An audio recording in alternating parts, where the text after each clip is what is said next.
graduating, after you graduated, and it was a long, hard road for you to get, even through the CBA, et cetera, et cetera. And what did you learn about yourself during this journey, and what did others learn about you? Well, that I won't give up, that I won't quit, and my mother never raised, my grandmother, they didn't raise quitters. We always had to fight and for what we had to get in life, and so that wasn't even an option of quitting. And once I got the opportunity and that taste playing in the NBA, because I started off in the NBA, then I went down to the CBA because of an injury during the summer. I knew I was going to be back, because of that hunger was still there, and I knew that no matter what, that I can get anything accomplished, and if I put my mind to it. And so then I take those same principles that I did in sports, and I apply it to business. Same thing, once I put my mind to something, that eventually I'm gonna get it done. Yeah. And Terry Teagle, who's a very talented player himself for Golden State, he taught you something really important in dealing with, especially with Don Nelson in your first stint in Golden State. Well, I got a rude awakening to what the NBA is about. It's not fun and games. It's about business. And what he went through and what Coach Nelson put him through for a year taught me a lot. And that 1 year, that's probably the best lesson that I probably could ever get to understand what this game truly is about. It's about the game once you get on the court, but off the court, it's truly, truly business, and you have to be business-minded in this. I know people, get on players about certain things, but understanding this is no different than any other job. Once you get everything situated, once you get the financials out the way, then we can get down to business, and we can get down to what it's all about. It is a game, but when you're off the court, it's about business. But he took him through a lot, but Terry Teagle showed me how to deal with it and how to deal with coaches like that, and it helped me a great deal. It helped me a great deal because when Coach Nelson came back around again, and I was able to deal with him a little bit better for some point in time. Yeah. The last day of your first training camp with the Knicks in 1990, blessing in disguise, right? Mm-hmm. Talk about that. Well, obviously it's cut day for most NBA teams, and I had a good preseason, but I wasn't sure. You never take things for what they are until it happened, and so I wasn't sure if they was gonna keep me or not. So I knew that I needed to come in and have a great last day, and I came in, I was like killing people, and so it was a play where I tried to go down and dunk on Patrick, and went down like in my mind I'm getting ready to get him, and so it really impressed the coaches. And I forgot that he's 7-footer and he can jump. He can get to the rim quicker than I did. And end up jumping, and he ended up catching my dunk. I came down and twisted my knee.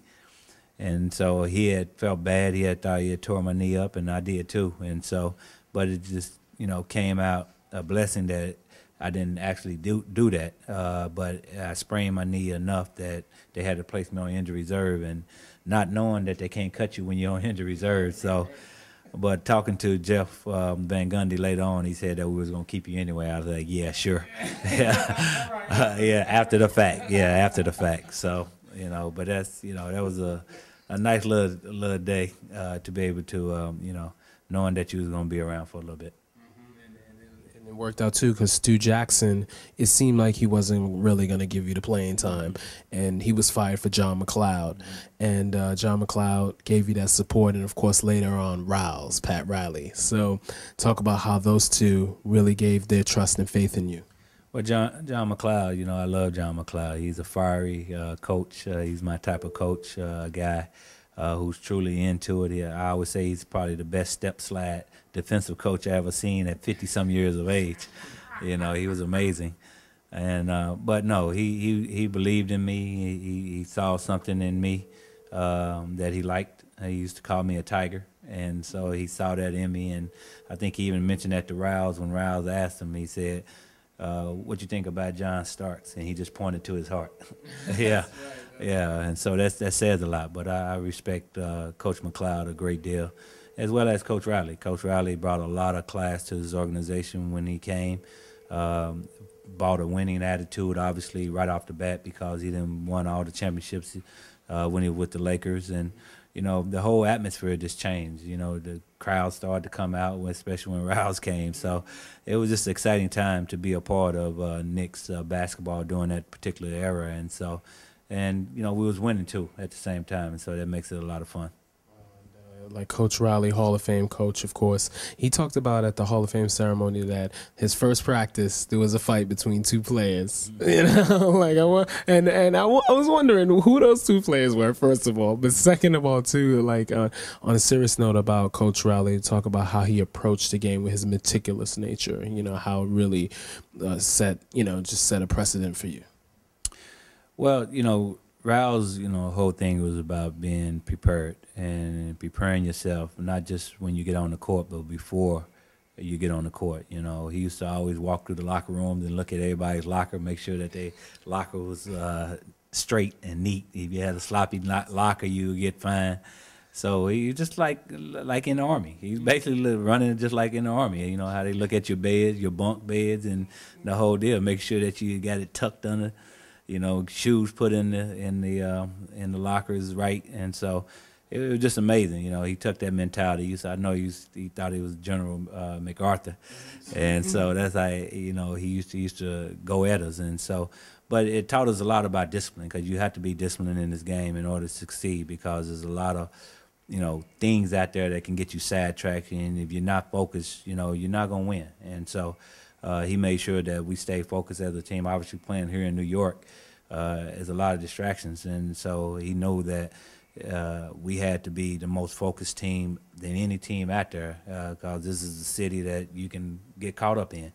And but we was very fortunate that, you know, we had a coach of his caliber that taught us about, you know, how to prepare ourselves, how to come in ready to play, and not take things for granted. And it helped us a great deal. I think I can speak for every player that probably played for him. They have a lot of respect for how he brought the coaching aspect to the game, and how he brought the mentality of you have to be a warrior every time you step out on the court.